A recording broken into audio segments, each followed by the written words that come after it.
malala ko yung aking kinukwento. Ma-appreciate mo yung ganito kahit naglalakad ka lang. Kasi nakakatuwa. Na, hindi ko rin alam na makakarating din ako sa mga part na to ng ating Pilipinas. Guys, para sa kaalaman ng lahat, yung isla na yan, yung malaking bundok na yan, that is Socorro. Ang likod niyan, Siargao. Hindi pa ako nakakarating, but nakikita ko sa mga vloggers yung mga lugar na yan. Maganda guys. Dito, parang kung mahilig ka sa nature, mag-enjoy ka na eh.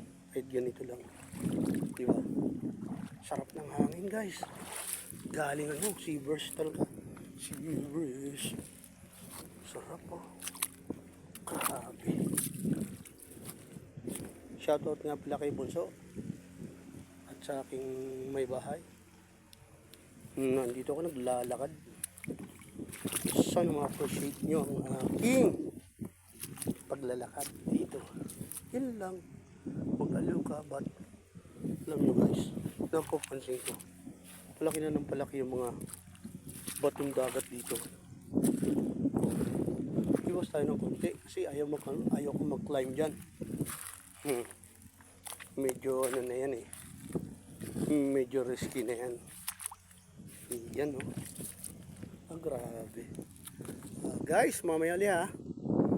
Hindi natin ito. Shout out sa inyo guys. Yan oh. Kando. Grabe. Sarap ng hangin. Grabe. Mag-enjoy ka for free.